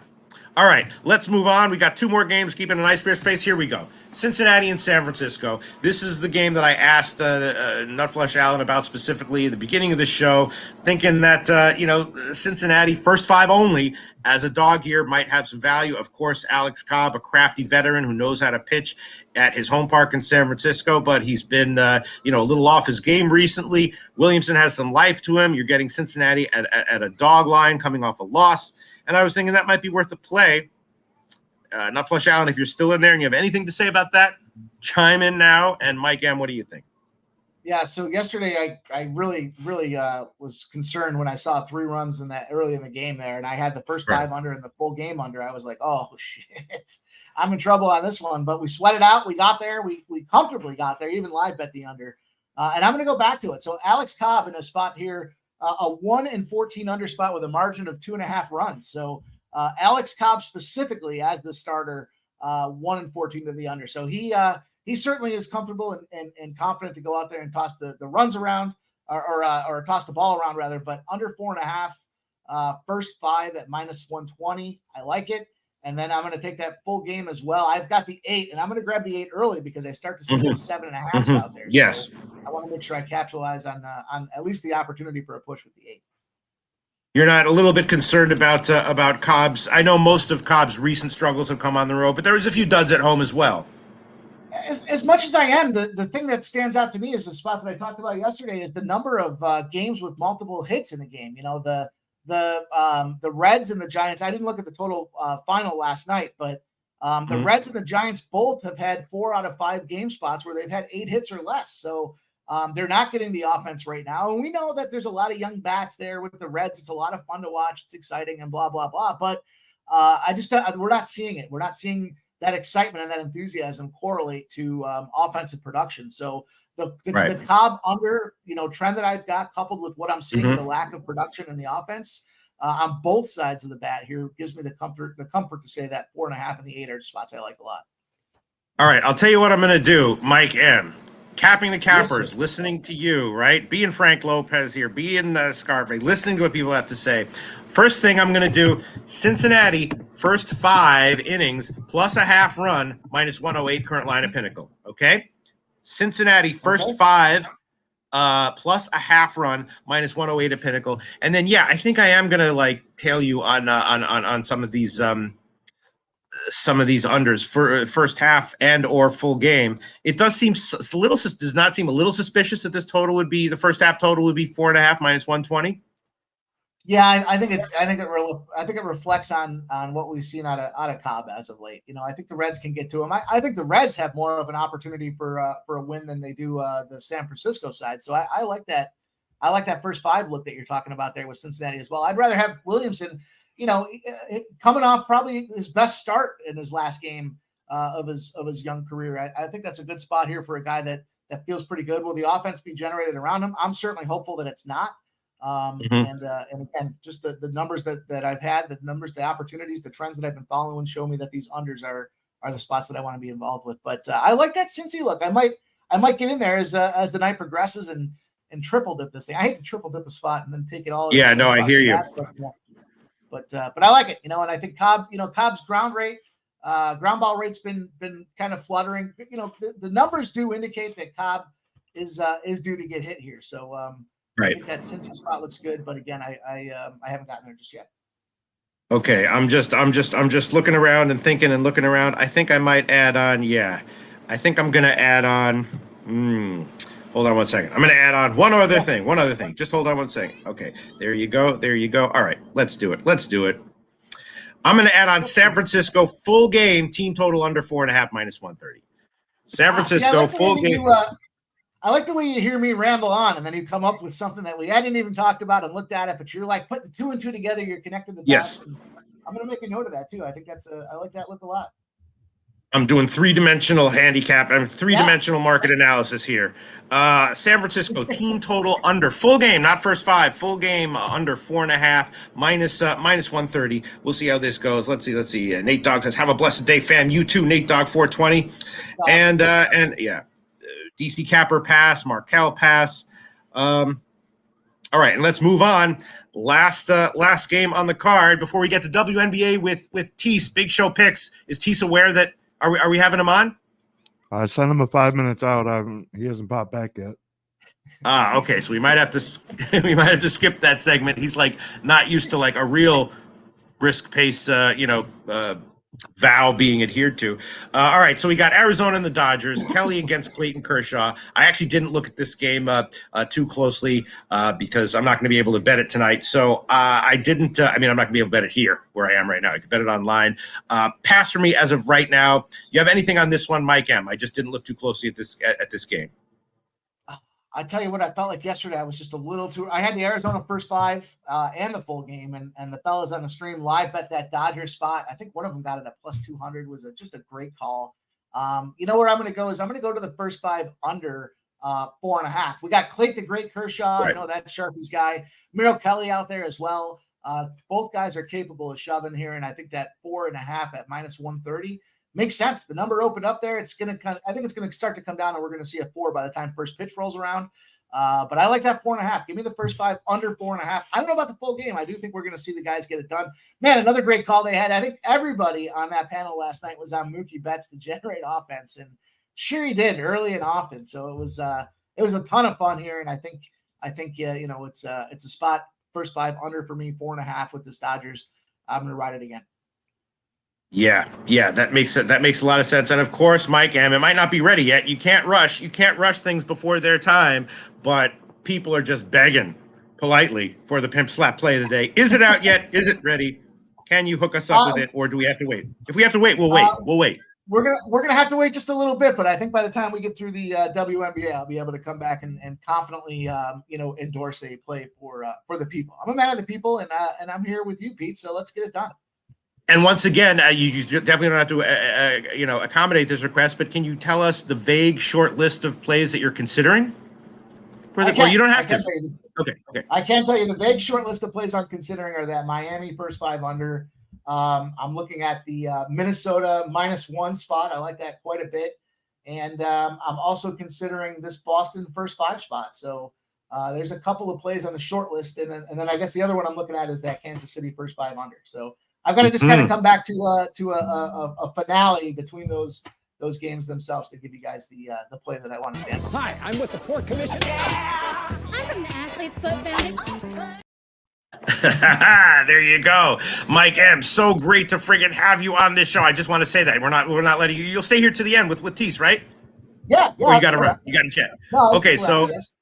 We might not have Tease. We might not have Tease. Tease not expecting probably such an early call. WNBA, I was thinking Sparks. -2.5 or whatever you can get. Let me see where the line is right now. That was the only play that I haven't yet, and I probably missed but in WNBA I tend to do better when I'm sure that there's something I like, and then losing a little bit of line value than jumping on something and then later realizing that I shouldn't have been on it. And there you go. 4.5. There you go, Mike M. It's 4.5. I missed the move. There you go. I might take it anyway, which is a very unsmart thing to do. Something Fredo would do. He'd be like, if I liked it at 2.5, I still like it at 4.5. If you lose, you don't pay any juice. You don't pay no juice if you lose. So I'm going to take it anyway. I'll take it on the money line. If they win the game, I cash. Wow. All right. What should I do? Is Tease going to be here? Let's see. What do you got? I guess we're not going to get any Tease. I could do that. I haven't gotten a word yet. So. All right. Maybe I'll just do the Fredo WNBA play of the day, which is taking something after the line move at a shitty line and saying you like it anyway, and then pointing out that if you lose, you don't pay juice. That's what I might do on the Sparks. I missed it. I like the Sparks early. I'm sorry.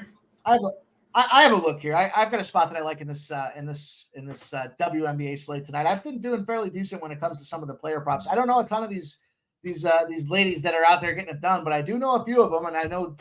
Shout out to my guy Dave for constantly talking about Sophie Cunningham. I know she's one of them out there, but one I've heard Tease talk about before, and I kind of you talk about capping the capper. Kayla McBride. Mm-hmm. Kayla McBride is a lady that's been incredibly productive from the 3-point, and her 3 points made here tonight over 2.5 is plus 106. I'm seeing that out there here, and four 3-pointers in back-to-back games.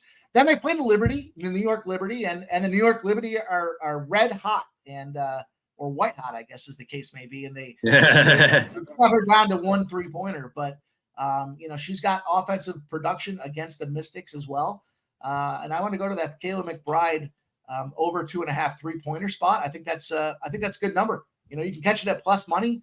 Kayla McBride over 2.5 threes. She just needs to get 3, and I think that's a pretty good look here. So. And then if I'm looking at if you're looking at the Lynx and Mystics game, I've been on an under run with the Minnesota Lynx, and here's a spot where we're looking at this number opened up at 164. It's down to 163, 162 and a half in the spots. What I'm seeing is a 50-50 split between the bets. The cash, though, the sharper money, and it's a low tick account, but the sharper money seems to be indicating that it's an under spot as well. So I'm going to get that under.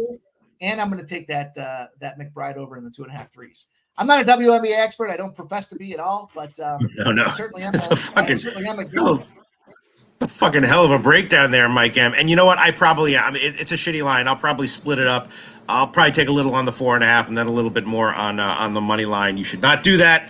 But I still like it at the current line, and I should have pulled the trigger at 2.5 when I liked it. Let's see what other comments. All right, so I think we're gonna Chris Comatini, college football looks. Pete, yes, I can share some. I'll do that for a few minutes. Mike M, if you want to stick around or chime in. I guess we're not going to get. I guess we're not going to get Tease, but that's okay. Everyone tune into his show on a Who Bangin' Sports Picks later on today. Tease is awesome wherever you are. I hope you're doing well right now. We'll do a show again very soon, very, very soon. And Mike M, like a few WNBAs, I am going to take the Sparks, even at the shitty line. Big Show Picks is behind, and they're going like, oh, God, Jesus. Yeah, I am. I'm going to take the shit. But I did the same thing. No, but yesterday I did the same thing with the Liberty game. Didn't like getting the bad line on either total or the side, but I liked them anyway at the lines I took, and they both did cash. So, I didn't bet them as big as I probably would have if I had gotten the, an earlier line. But in WNBA, I'm less averse to taking, something that, after the move than I am in other sports. You know what I mean? Yeah. Billy Friedrich likes the Lynx plus 6.5. All right, let me just look at. I can't even remember what the hell's going on in college football. I'll tell you what I did in college football as of right now. Might have been stupid, but let's see. What did I do? Oh yeah, okay. It might be wrong. I did take shots with UConn plus the points and the under. I beat those moves. Yes, I like UConn. I don't remember. I'm happy to hear you say that. I was looking at that UConn spot against NC State. Yes. The Wolfpack isn't it for me at this point with that number that's out there. So, and if I didn't have the bets I had that I took earlier, I would still take it at 14.5 and 46.5, like in UConn, plus all those points and the under. I also did take a shot with Nebraska at 7.5. Now it's down to 7. I kind of like that. I like it a little bit less, but I definitely like it. Again, wow, look at that total. Holy shit. I talked about it in the beginning of the show. Michigan State under. I took that. That's a move I beat. I think I got 49 or something. Now it's down to 45. Wow, did that crash? Look at that. Wow. Dude, I'm not this sharp. I'm not this sharp. Trust me. This is just a fluke. I took Hawaii against Stanford at 7.5. Now it's 3.5. Wow. I'd have to run the numbers again. I don't know if I would take it at 3.5. It's 7.5, no question about it. And I took it before the Vanderbilt game. Wow, look at that. Yes, I took Hawaii at 7. Who am I kidding? Of course I'd take. If I didn't have it at 7.5, I'd take it at 3. I take it at minus 3.5. Who am I kidding here? And I take it at 1. So there is still an 8.5 out there for some of you guys that can do some line shopping. Look at that. Look at Bet Rivers is one of the spots I see right now. But yeah, that's what are you talking about? The Hawaii. What are you talking about? The Hawaii game. I still see 1 8.5 out there, but everything else is 3.5 and 4.5. So that caught my attention. If I can lock that in and finalize it, then Wait, I'm what? absolutely going to do that. So we've got a book that's a little slow to the party. A little slow. I guarantee you that might be a trap. They're like, anyone who bets this gets kicked out immediately. Wow, is that can't be? You can bet 8.5 right now at Bet Rivers. I see Bet Rivers New York. Yep, but plus 8.5. So I'll have to do more investigation on it. But boy, what a move on that thing! Holy cow! Yeah, Holy cow. I can tell you right now, I'm getting in late Wednesday night. I might not even wait till Thursday morning. I'm fucking signing up for Bet Rivers New York Wednesday night as soon as my fucking plane lands. I might try to sign up as soon as it crosses the line in the air where I'm officially in New York. Wow. But no, but they can't. It's a bad line. They'll be like, "Oh, this is a bad line. Reporting your bet." Right? There's no way they're hanging that and honoring it. I don't know. This isn't 1998. Yeah, you know what I'm saying? Yeah. You know, okay. Slow to the adjustment. Is it a bad line if that's where it was opened at? I mean, yeah, it's a bad line now because everybody else moved at 5 points. But that's a tremendous move. Unbelievable. Nice catch on that. Shout out to you, Dabby Cab. Let's hang out sometime. Let's do a show sometime. Dabby Cab, check it out, baby. Check it out. All right. So yeah. So again. All right. So I took that. I took the Hawaii game. I took Bowling Green at +10. That's now down to 9.5. But that's a play that I took. Wow. I don't understand. I took the under in Fresno Purdue at 50.5. Now it's 47.5. I'm not even looking at the line. I was scanning, reminding myself what I thought about taking North Carolina, but I didn't. Glad that hasn't moved since I thought about it. Okay. I took TCU at -21. That's down to 20.5. And I took Colorado State at 12 or whatever night line. I was down to 11.5. And I took Boise at I think like 15 or 14.5 and still there at 14.5. And I think that's about like scanning. Oh, wow. Okay. I also took North Texas and the under, and those both moved. Although the North Texas total, I took it at 55.5, then it moved up, and I was like, all right, fine, I'm on the wrong side. Now I'm seeing 54.5. All right, so I don't know what's going on with college football here. And I took Penn State, West Virginia at under 52 and 50.5. And who am I kidding? I'd take all these at the current lines if I didn't have bets on them. But there you go, Chris Comatini. I don't know. Yeah. I don't know if you want to pull the trigger on the current lines. I took UConn and the under, Nebraska. I took the Michigan State under. I took Hawaii against Stanford. I took Bowling Green. I took Fresno Purdue under. I took but these week 1 college football lines, you can beat those moves. When the season starts, it's a little bit different. I took TCU. That's my line that moved against me. And I took Colorado State, Boise State, and North Texas plus the points and North Texas under. And West Virginia, Penn State under. I think those are all my my college plays. You got anything, Mike? What did you take? You got any big college plays that you took? I haven't really played too much at this point. You know, I try to play things as they get a little closer to the spot there. But I like that UConn spot. I like the Utah spot. I know I've talked with Dabby Cab about Utah against Florida as well. You know, so the only concern I have with Utah is that last of the tight end being drafted to the Buffalo Bills. And he's a guy that produced, I think, about 2/3 of the offense for Utah over the last 2 seasons that he was out there. So, you know, big piece of the equation being taken out. But I do like that Utah spot. I tell you what, I got a spot that I like here when it comes to what day is that? Sunday night or Monday with the LSU FSU game, right? Big game, big opportunity. I just think it's going to be a beatdown spot where LSU is going to whoop the snot out of Florida State. I think LSU's talents, you know, they've got. I'm trying to find the game itself and on my radar here. Here we go. Sunday night, 7:30 p.m. LSU FSU. It's a low number at 2.5 that's out there right now, but I just think it's a situation where you've got, you know, Brian Kelly's now instituted or implemented his program. He's got the players that he wanted, that he brought down with him when he first came out there. He's also in a spot where he's been able to draft and recruit. LSU, I think, is a spot here today or on Sunday where it's going to get ugly. And, you know, yeah, you could pay a little juice and take the money line, but I don't think it's necessary. I think LSU is going to whoop up on Florida State. Them Seminoles are going to take a beating. I know it's in Florida State, but I just have a feeling LSU is going to be one of those teams to beat in the SEC this year. And I don't think it's going to be the Georgia or Alabamas that we're seeing now. I think there's a lot of parity that's moved its way through with the recruiting capabilities and the NIL stuff that's out there now as well. But I like LSU. That's my favorite spot of the entire weekend. So Wow. All right. I'm definitely going to look into that. Billy Friedrich with an interesting comment on the UNC game. I haven't done it yet, but I think I'm going to probably wind up taking UNC in some way, shape, or form. And then the Northern Illinois game, Northern Illinois and BC. Let's see what that line is. Where is that? Oh, yeah. Northern Illinois, BC under 50.5. I love that play. Why? Because Noli Knows just posted that he likes it. Noli Knows likes it. I love it. And I'm going to tail that one blindly. And maybe to close out the show, I'll do another Frank Lopez impression saying that you expect me to believe and Northern Illinois BC under is a good play because Noli Knows said so. Yes, absolutely. 100%. I expect you to believe that just because Noli Knows says so. All right. Oh, Dutch Boy Fresh. See, there you go. Pistol Pete looking fresh on a Tuesday. Now, he would not say that lightly. He would not. Oh, I just froze up. No. It froze up. All right. Shout out to you, Dutch Boy Fresh. All right. Let's just review everything. I'll review all the official MLB plays I've made. Mike M., you can review whatever you'd like to review. And if you have a Pimp Slap play of the day now, you can let us know what it is. The spreadsheet play of the day, someone asked about that from Ron Crawford earlier. It is Philly -1. That's a bet that I've already made. I gave it official -1, -113.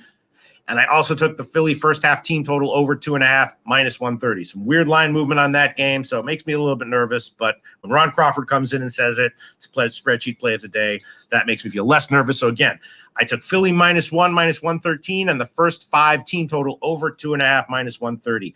Tampa Bay, Miami, first 3 under 1.5 +155, and first 5 under 4 -117. Very interesting game. Houston, Boston, controversial game. Mike M. might take Boston. It might be his Pimp Slap play of the day. I took the first 5 under 5.5 -104. Now, that could, in retrospect, turn out to be a horrible pick. If it is, fine. I lose 1.04 units. No problem at all.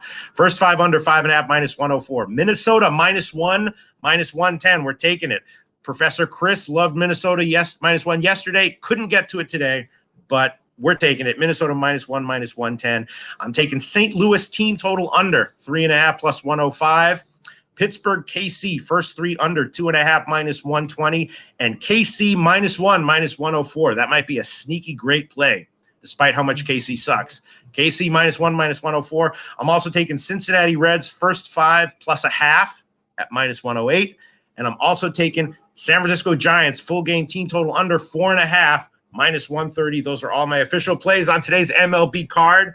Mike M., what would you like to review? And do you have an official Pimp Slap play of the day yet? And no pressure, no rush. If you don't have it yet, we'll follow. I do. I'm going to lock it down here. I'm going to lock it down. Pimp Slap play of the day is going to be the Boston first 5 money line spot. So, again, I talked earlier about the Bello trend there. The margin is what got me the most in this thing, where the Bello spot indicates a win of over 5.4 runs in the game on average over a small sample of 5 games. But look, I think it's a team that's motivated based on what's going on with that Houston game, the last couple of spots here. And I like it a lot. I'm going to lock that down. Pimp Slap play of the day, Boston first 5, -125. I'm also Miami first 5 under. I like that Baltimore under, Toronto -1.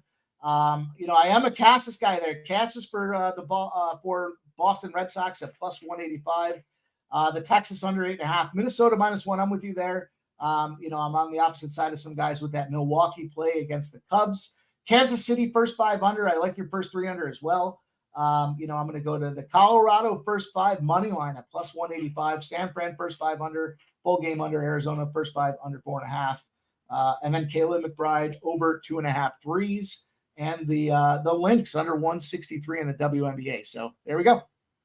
Wow. Mike M., thank you so much. We got some interesting comments here, which I'm sure you would have an answer for, but we're not going to make you give an answer. But Tori Coker, I don't disagree with Mike M., but FSU will win Sunday. Sorry. And Kong's Clips, Brian Kelly's not playing Sunday. Take FSU money line and be happy with the W. So Mike M. getting some pushback. And Lily Gunn in the comment section says, hi, Pete. Lily Gunn.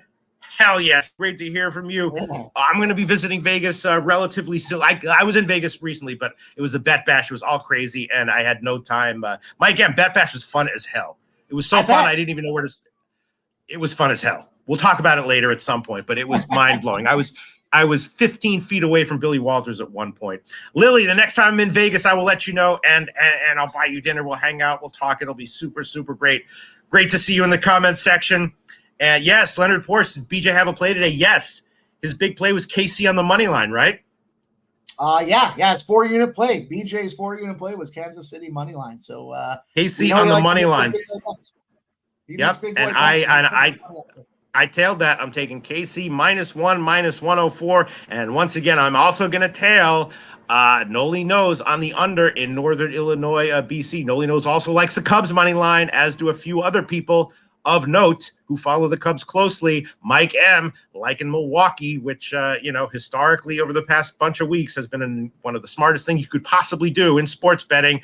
But he's getting some pushback on that as well today from members of the comment section, including Noli Knows. And I guess we can wrap it up, right? Sounds good to me, Pete. What do you have going on, Mike M? When's your next video on Pubs Radio? Oh, man, we got things going on all over the place. I'll be on Sharpie's show later today giving out some ribeye spots here. We had Pete, unbelievable Sunday. I gave him 4 plays on an impromptu Sunday, and I turned it into 70 units with 4 RBI plays. It was stupid. They're plus money spots. I parlayed it at 52-1. The 4 spots hit. We hit everything from a plus 135 all the way up to a plus 235. And then I got the call the next day that said you can no longer parlay 4 RBI players together anymore. 3's your max. So it was a ton of fun. We'll be doing that this afternoon. And, we'll be doing what we do through the shows here. I love being part of Pub Sports. Giving the opportunity to join you today is a treat. It's a real privilege for me. And hopefully we can turn some of this into some cash, because as fun as it is, my bankroll bill is a lot more fun. Which is what you guys are doing over in those live streams. Mike M, let's hang out someday. Someday we'll make it happen, right? You got it, man. I'd love to. Let's do it. Absolutely. You're my guy. All right, so let's wrap up the show. I'll do it just to wrap it up. The theme of the show has been Frank Lopez and tailing people. Boston College, Northern Illinois. If anyone out there is thinking, you expect me to believe that Northern Illinois, Boston College, under 50.5 is a good bet because Noli Knows says so? My answer to that is absolutely. I'm going to be on it, and you should be too. We'll see you all next Tuesday.